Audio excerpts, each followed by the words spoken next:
Casimiro binira ang dating kumpare. Inuwi, tuloy na, hindi na maawat. Itong at pag-usapan natin, pero bago ang lahat, pakisubscribe po ng channel ko. Huwag niyo na rin kalimutan i-click ang notification bell para lagi kayong una sa balita.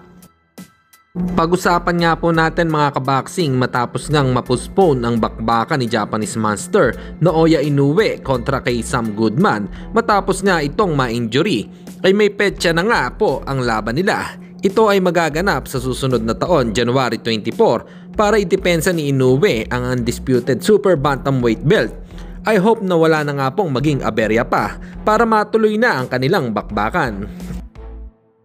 Samantalang sa darating na linggo, December 22, dito sa Pinas, Alexander Usyk versus Tyson Fury 2. Kung dati ay nakataya ang 4 na titulo, WBC, IBF, WBO, WBA for heavyweight undisputed, ngayon ay unified na lang nga po. At wala na nga pong IBF, binakante ni Usyk ang IBF matapos siyang obligahin na labanan ng kanyang mandatory challenger. Pero mas pinili nito na makipag-rematch kay Tyson Fury. At sa kabilang balita naman tayo mga kaboxing, sa live nga po ni Kuyang Joseph ay pinaliwanag nga po ni Casimiro kung bakit niya kinuwang Catman ang dati niyang kaibigan na si Stephen Lunas. Itong at pakinggan natin. Nag-react sa akin yan eh. Sabi ko, boss, yung ba tingin mo sa akin, pinaginilaan mo ako na baka maging mata lang ako ni ano? Grabe, no? Sabi ko, hindi naman sa ganun. Niloloko lang, binibiro lang kita. Sabi ko, ano? Nung laban.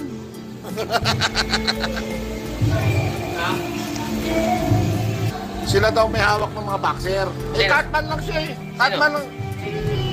Stephen. Wala naman boxer yan. Hawak daw niya si Ian. Ano yun na? Boxer daw niya, tsaka ikaw. Kalupuan. Oh. Magkakilala lang kami.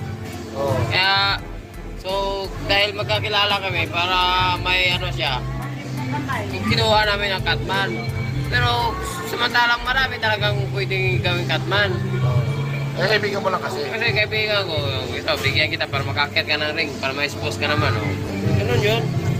Hindi yung Catman na Catman talaga.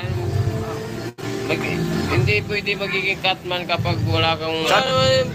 yung Catman, importante.